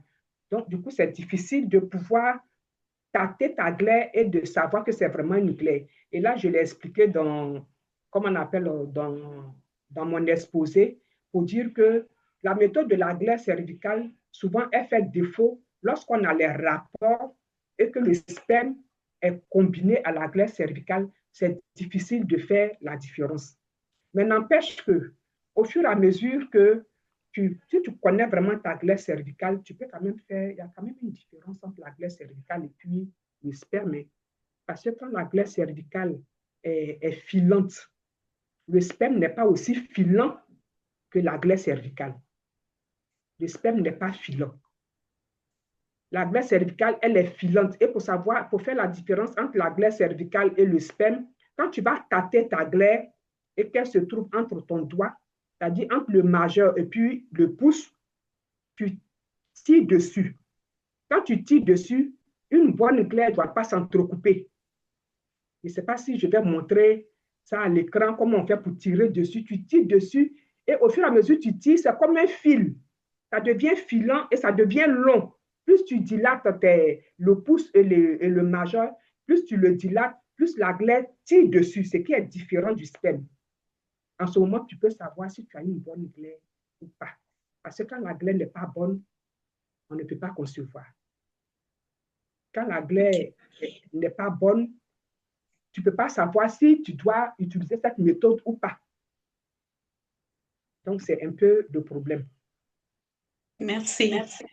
Je ne sais pas si j'ai répondu à ta question, ou bien si tu as une autre préoccupation. Oui, c'est bon, parce que quand on est à la recherche de la maternité, on juge tout ça. Quand vous êtes à la recherche d'une maternité, mais tu Oui, connais bien la glaire, c'est ça, non? oui, je connais la glaire. Tu connais la glaire. Et quand tu Oui, tapes la glaire, tu peux l'apprécier? oui. Tu peux l'apprécier. Parce que quand tu tires dessus et que ça s'entrecoupe, cette glaire-là n'est pas de qualité. Ok. Or, quand elle n'est pas de qualité, ça ne peut pas transporter les spermatozoïdes. En ce moment, il faut voir un médecin. Il y a des hormones qu'on donne pour que cette glaire-là soit vraiment de qualité. Si c'est ça ton seul problème, une fois on règle le problème de la glaire, c'est fini. Ok. Merci beaucoup. Ok. Merci beaucoup. Autre question? Ok, merci maman. Il y a quelques questions dans le chat. Donc, la première nous dit ceci.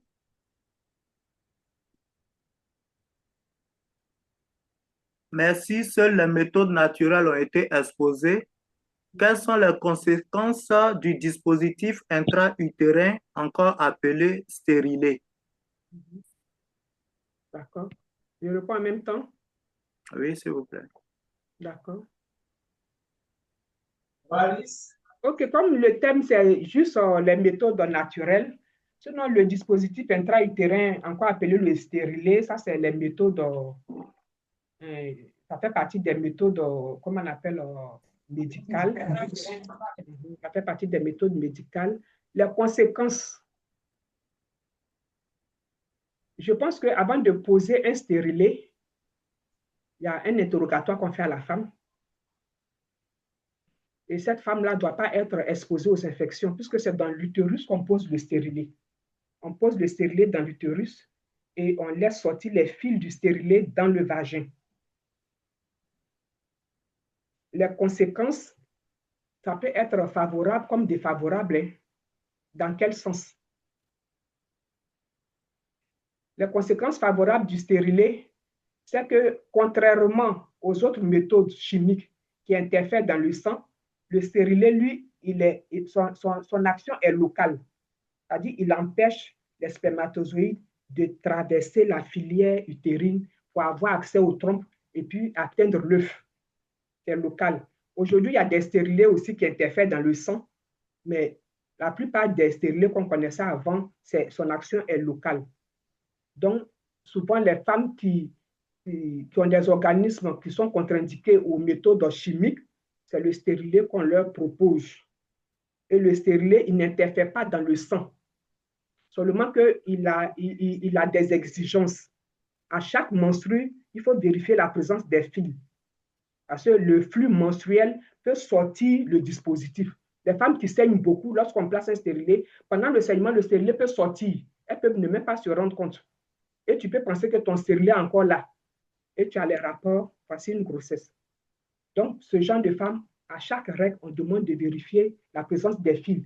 La présence des fils témoigne que le stérilet est bel et bien en place dans l'utérus. Maintenant, autre conséquence, c'est surtout les infections. Quand tu portes un stérilet, il ne faut pas minimiser les infections parce que c'est un dispositif qui est dans l'utérus. Les fils sont dans le vagin. Donc, quand il y a les infections dans le vagin, les germes grimpent sur le fil, atteignent l'utérus. De l'utérus, atteignent les trompes. Donc, quand tu portes un stérilet, il faut être très propre. Il ne faut pas négliger les infections. Et je peux dire que chez nous, dans la sainte communauté du parent céleste, le stérilet, peut-être c'est la méthode, après les méthodes naturelles, c'est la méthode peut-être qu'on peut utiliser parce qu'on a des maris fidèles. Une femme qui porte un stérilet qui a un mari infidèle, c'est contre-indiqué. C'est pour cela que souvent, on ne donne pas aux femmes qui sont dans les couples, les familles polygames. On ouvre un dossier, on leur demande. Quand elles sont dans des familles polygames, on multiplie leurs rendez-vous pour vraiment lever tout ce qui est infection. Donc, c'est un peu les conséquences ne pas trop rentrer dans les détails, mais les conséquences du stérilet. Et autre conséquence plus grave, c'est les perforations utérines. Ça, c'est quand les infections sont négligées, ça peut percer l'utérus et se retrouver dans l'abdomen. Ça, c'est vraiment l'extrême. Sinon, à part ça, c'est un dispositif qui est quand même inoffensif. Merci beaucoup. Ok, merci bien, maman. Une autre question. Pourquoi nos mamans entrent vite dans la ménopause? Est-ce qu'il y a une méthode ou une conduite à tenir pour aider nos mamans? Bon, entre vite dans la ménopause, ça veut dire quoi? Parce que la ménopause diffère d'une femme à une autre. Hein. Peut-être qu'aujourd'hui, on peut dire qu'il y a la ménopause précoce. C'est ce qui est fréquent. Aujourd'hui, on assiste à une ménopause précoce et nous, en tant qu'agents de santé, ça nous fait mal au cœur quand il s'agit de mamans souvent qui sont dans des situations de désir de maternité. Ménopause précoce, à 35 ans, elles sont ménopausées. C'est ce qu'on appelle ménopause précoce. Et puis, autre chose, sinon, il y a des femmes qui, de nos jours, qui font les règles jusqu'à 50 ans qui ne sont pas ménopausées. Mais ce n'est pas parce que ta soeur à 50 ans n'est pas ménopausée que toi, à 45 ans, si tu es ménopausée, c'est un problème. La ménopause, c'est quoi? C'est l'épuisement du stock de chaque personne. Chaque femme, on est avec un stock d'œufs, si je peux dire ça comme ça. Depuis le ventre de notre maman, chaque femme a un stock. Quand tu nais petite fille, tu nais bébé, petite fille, souvent il y a des petites filles qui naissent avec des pertes. Tout ça, là, c'est l'activité génitale qui a commencé comme ça. Et chaque mois, même avant de faire les règles, ça s'élimine, le stock s'élimine. Et quand tu es en période d'activité génitale, maintenant, les ovules arrivent à maturité. Chaque mois, tu élimines, jusqu'à ce qu'à un certain âge, ton stock s'épuise. On dit que tu es ménopausée. Donc, certaines femmes peuvent aller à 50 ans, 55 ans. Maintenant, c'est les ménopauses précoces, là, que jusqu'à présent, on n'a pas encore connu la cause réelle. Et souvent, la première cause de ces ménopauses précoces, comme je l'ai dit, les règles sont régulées par le cerveau. Les femmes qui ont autour de 30 ans, 35 ans, qui cherchent un enfant puis qui sont ménopausées, souvent, c'est des femmes qui sont beaucoup stressées. Stressées par le problème d'enfant. Tellement stressées par le problème d'enfant que du coup, ça agit sur le cerveau. Dans le côté du cerveau, l'hypothalamus qui régule les règles, c'est bloqué. Donc, tout est bloqué. Les ovaires ne fonctionnent plus. Donc, tu ne peux plus pondre. Et du coup, tu es ménopausée. Sinon, pourquoi nos mamans sont ménopausées? Je ne sais pas si c'est ce que moi, je ne sais pas. Franchement, je ne pourrais donner de raison valable. Je pense que les scientifiques sont en train de faire des études, surtout concernant les ménopauses précoces, chez les femmes qui sont en désir de maternité. OK. Je ne sais pas si j'ai répondu à la question de la maman. Ok, merci maman. Voilà une question vraiment difficile, mais je vais la poser. Bonsoir, est-il conseillé d'utiliser les IVG? Les IVG. Bon, les IVG, on entend par là interruption volontaire de grossesse. Interruption volontaire de grossesse. Ça veut dire avortement provoqué. Ça, c'est un autre nom. Les avortements, il y en a deux sortes.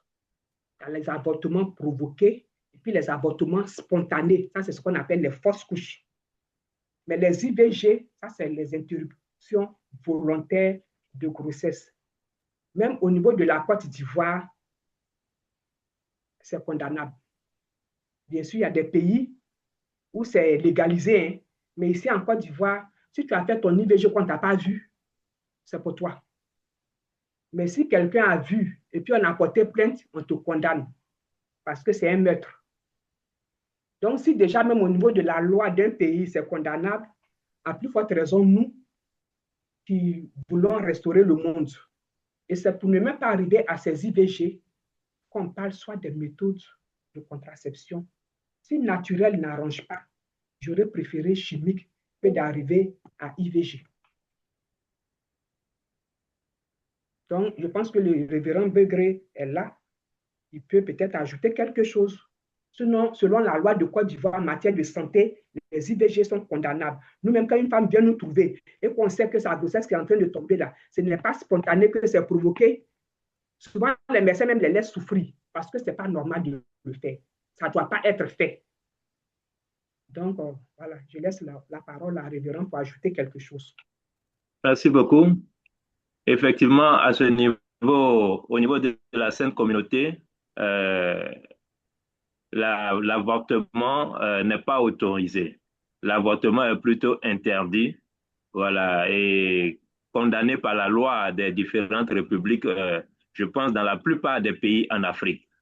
Mais il y a un seul cas où l'avortement est autorisé, c'est le médecin lui-même.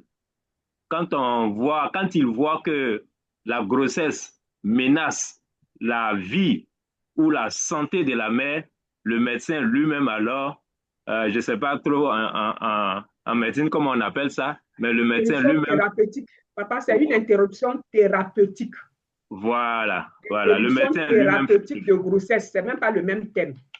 Voilà, voilà. Donc, c'est dans ce cas-là seulement que ça peut aller. Sinon, l'autre cas, il n'est pas autorisé dans la sainte communauté. Merci. Ok, merci bien. Nous allons prendre Maman Chana Louise.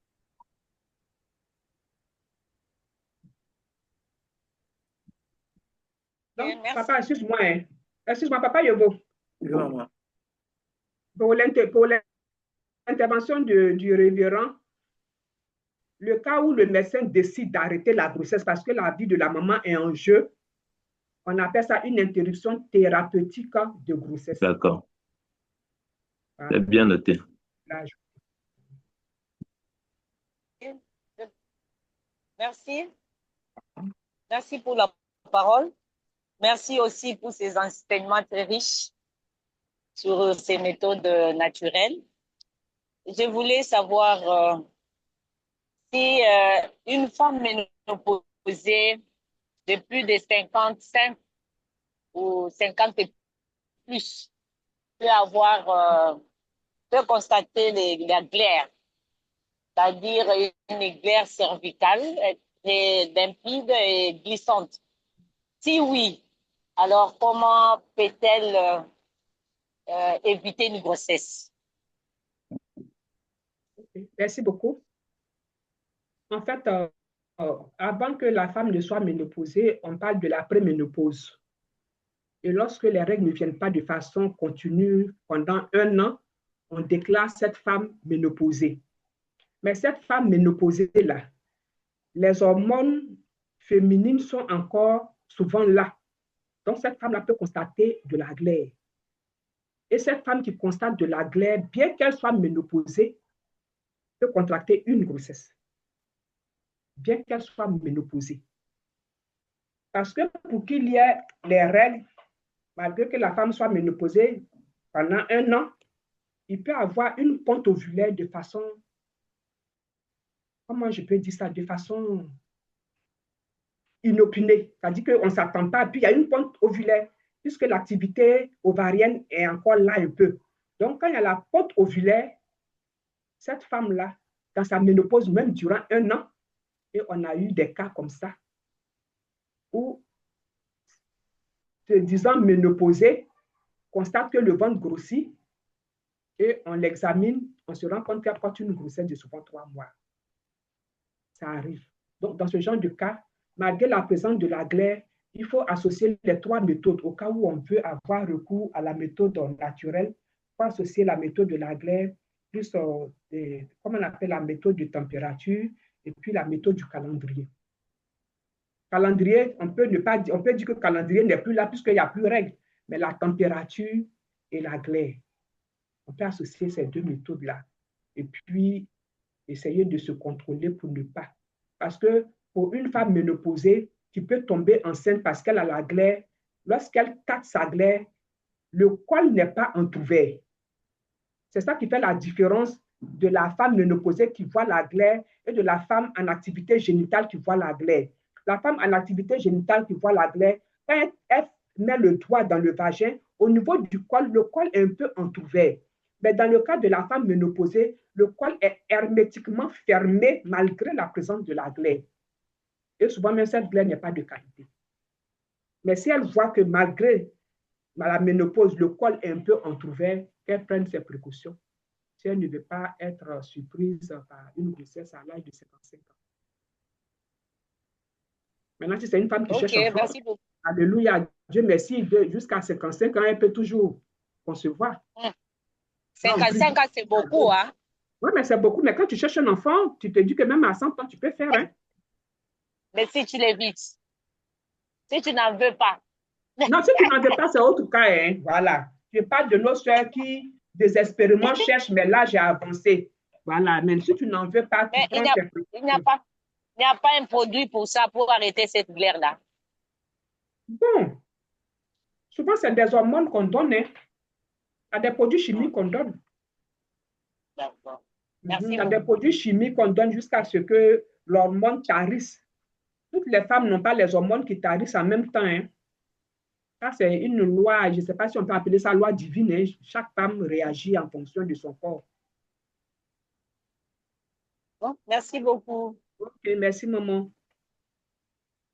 Ok, merci. Nous avons une question dans le chat. Il y a des femmes qui ne voient pas du tout leurs règles. Qu'est-ce qu'on peut faire sur le plan médical? J'espère qu'il est bien traduit, maman Cassie. Les femmes qui ne voient pas du tout leurs règles. Depuis qu'elles sont nées ou bien c'est quoi? Peut-être que ça peut faire 1 année ou 2 ans. Parce que le fait de ne pas avoir les règles, on parle d'améliorer. Les améliorer, il y a primaire, il y a des femmes qui sont nées depuis lors jusqu'à souvent 20 ans, les règles ne viennent pas. En ce moment, elles vont à l'hôpital, il y a des examens qu'on fait. On demande une échographie, une hystéro, on fait un dosage hormonal. Maintenant, il y a des femmes qui ont vu les règles. Et puis, quelque chose a intervenu et les règles sont bloquées. Ça, il faut chercher la cause. Il y a des maladies qui bloquent les règles. Des maladies telles que la tuberculose. Souvent, c'est des maladies, quand ça y est là, ça bloque les règles. Donc, il faut chercher la cause de cette aménorrhée-là. Ces règles qui sont bloquées là, il faut chercher la cause. Si on a vu la cause, on lève la cause.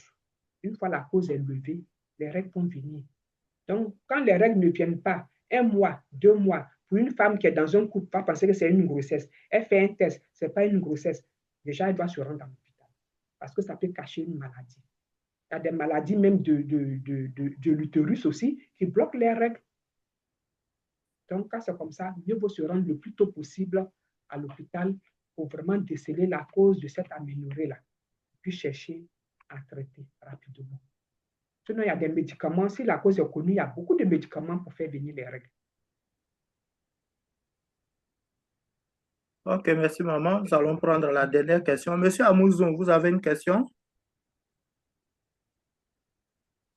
Non, non, aucune question. Ah, d'accord, c'est maman. D'accord. Donc, la dernière question est, est-il permis dans notre communauté d'utiliser le préservatif comme méthode contraceptive?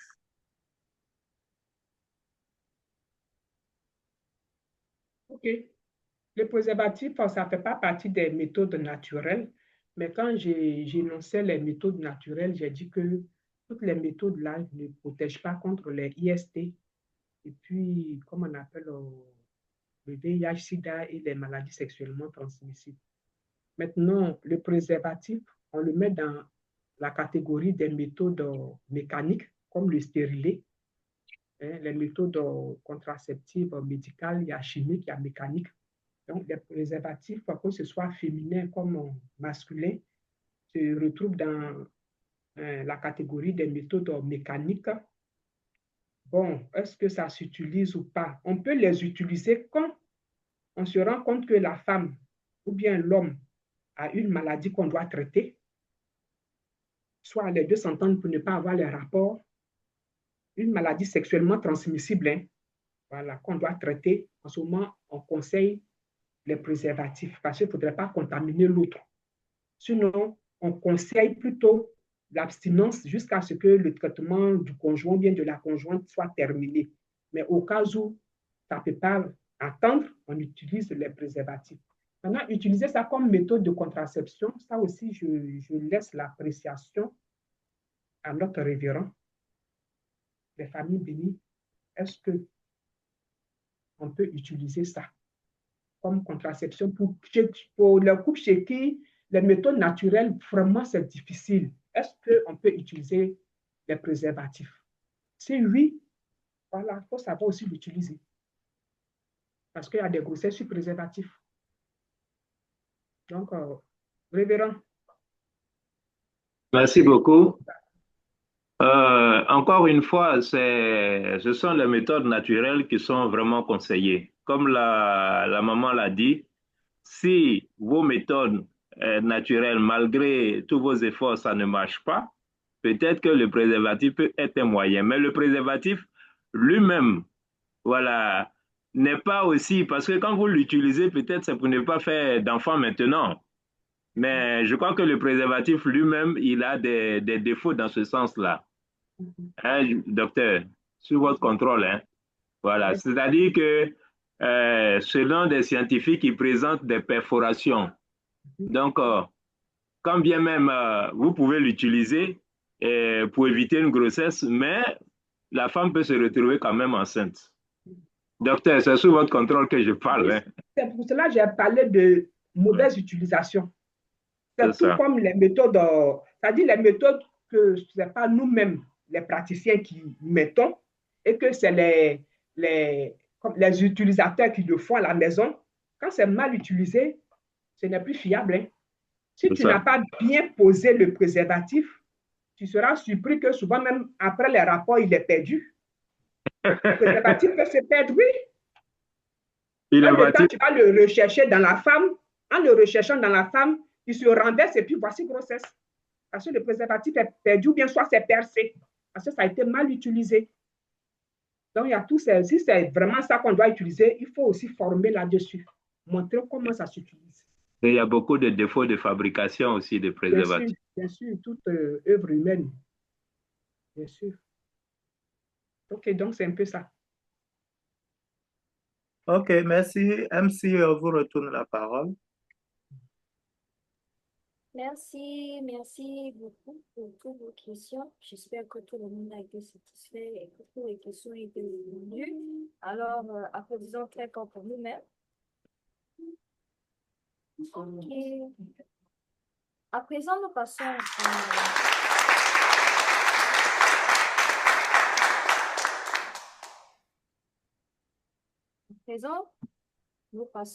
à notre closing remarks. Et pour cela, je ne sais pas si le révérend Kadima est présent. S'il est présent, nous allons l'inviter pour nous donner le closing remarks. Sinon, nous allons donner la parole une fois de plus à notre révérend. Avec des applaudissements. Merci beaucoup. Encore une fois de plus, donnons une grande ovation à notre docteur, notre sage-femme, vraiment pour toutes ces explications, pour toutes ces méthodes. Voilà, c'est vraiment fait à dessein pour que chacun, surtout nos nouveaux couples, ne puissent pas faire des erreurs. Voilà, donc j'espère que chacun a pris bonne note vraiment de toutes ces méthodes naturelles qui ont été données et aussi de comment est-ce que vous pouvez calculer le cycle de la femme et puis vraiment vous retrouver pour être vraiment en parfaite harmonie. Donc, merci vraiment, Maman Aoulou, pour toutes ces explications qui ont été données. Voilà, pour nous aussi les anciens, voilà, c'est toujours bon de toujours nous recycler, voilà, de savoir comment nous y prendre. Et puis, parfois aussi, quand nos mamans, surtout nos jeunes filles, ne savent pas comment, voilà, faire les choses, parfois par ignorance, on peut ne pas avoir de grossesse, alors que peut-être le mécanisme est en place. Donc, c'est pourquoi il faut connaître ces méthodes-là afin de pouvoir voilà, aller dans le bon sens. Merci beaucoup en tout cas pour tout ce qui a été dit ici ce soir. En ce qui concerne nos annonces, le jeudi prochain, nous allons nous retrouver avec les rapports de nos directeurs BFD. Voilà, et puis pour que nous puissions aussi comprendre ce qui se passe dans toutes les sous-régions. Et puis, nous avons aussi lancé le PMC au niveau de l'Afrique. Le dernier dépôt des dossiers, c'est pour le 10 août. Et il y a aussi le PMC au niveau de l'Asie-Pacifique. Le dernier dépôt, c'est pour le 27 juillet. Mais là, ils prennent au moins 5 dossiers par genre. 5 dossiers de sœurs, 5 dossiers de frères. En tout cas, nous voulons encore exhorter toutes les familles bénies centrales, surtout nos secondes générations, à se préparer pour les prochains matchings, les prochains PMC. La bénédiction, c'est pour le 2 mai. Voilà, c'est la première bénédiction après l'entrée victorieuse des vrais parents dans le Tchawangun. Donc, préparons-nous pour que cette bénédiction soit un grand succès et une grande réussite. Encore une fois de plus, merci à tous et à toutes et bonne soirée à nous tous. Merci beaucoup. Mention spéciale à Maman Oulu pour son exposé. Merci. Merci beaucoup. Des ovations, s'il vous plaît. Merci beaucoup à nous de nous rendre prêts pour les closing remarks. En même temps,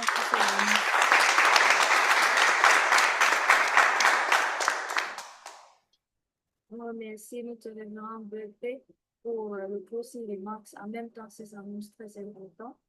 Et maintenant, nous allons inviter le directeur de BFD de la région du Nord pour nous offrir la prière de clôture.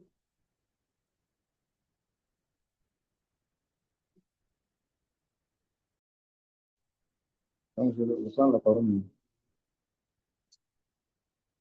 Bonsoir, disons bonsoir, Révérend Begré, directeur continental du département des familles bénies. Et bonsoir à tous les leaders présents ici. Alors, joignez à moi pour la prière de clôture. J'espère que je suis audible. C'est ça? Oui, vous êtes audible, papa. Parents célestes, bien-aimés, parents d'ici la terre de l'humanité, merci beaucoup pour ce programme que nous avons reçu ce soir avec Madame Aoulou, parents célestes, qui nous éclaircit clairement sur la contraception naturelle par excellence que nous, les familles bénies centrales, nous devons suivre. Nous te remercions du fond du cœur. La gestion de la sexualité est très importante parce que nous comprenons que Adam et Ève, dans le jardin d'Éden, ils n'ont pas bien géré leur sexualité et cela a entraîné la chute et l'homme est tombé dans le faux lignage. Parents célestes, aujourd'hui, en tant que des familles bénies centrales, nous devons observer le sexe absolu. C'est pour cela que tous ces enseignements, nous l'avons écouté parce que ça nous éclaire. Nous devons vraiment les observer et en accord aussi avec nos traditions, dans le but de ressembler aux parents célestes, à nos vrais parents et accomplir ta sainte volonté sur la terre aujourd'hui. Les familles bénies doivent être des modèles pour inspirer tout le monde à prendre ce chemin à travers lesquels, parents célestes, nous pouvons être des familles vraiment qui donneront la joie aux parents célestes, à nos vrais parents. Et de cette manière, parents célestes, que nous pourrons accomplir le but de la création, le but de notre existence sur cette terre aujourd'hui. Et merci beaucoup. À travers cela, nous pouvons voir vraiment nos familles bénies centrales s'épanouir davantage en maîtrisant ces enseignements très importants, parents célestes, et de pouvoir vraiment rayonner au milieu de notre société aujourd'hui et vraiment de représenter dignement Olimazahan aujourd'hui, qui est sur la ligne de front, qui travaille dans le but de libérer ce monde, parents célestes. Merci beaucoup de nous avoir assistés. Nous te remercions du fond du cœur. Nous demandons vraiment, parents célestes, de bénir tous tes enfants, de nous guider, afin que nous pouvons toujours, ce que nous venons de recevoir, nous puissions mettre cela en pratique et de pouvoir vraiment, parents célestes, être des couples bénis exemplaires. Je te remercie du fond du cœur. Je t'offre cette prière au nom d'Aruna Ngiama, une famille bénie centrale qui sert Olimazahan. Adieu.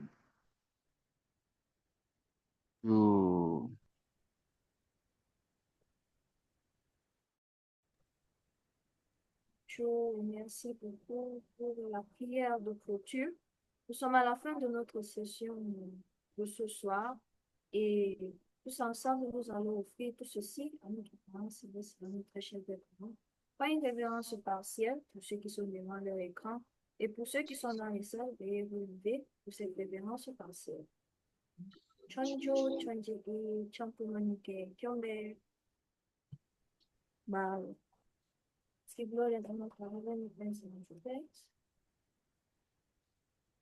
Merci à tous et à toutes pour avoir participé à notre session d'éducation de ce soir.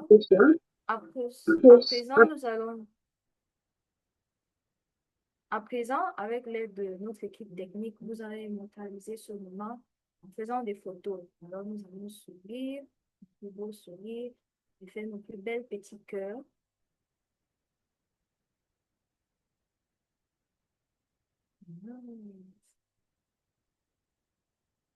Okay. Veuillez ouvrir vos caméras. Il y a encore beaucoup de caméras qui sont fermées.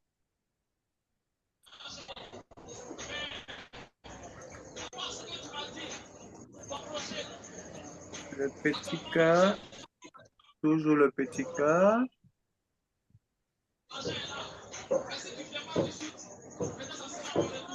Ok, à présent, nous allons faire le cœur moyen.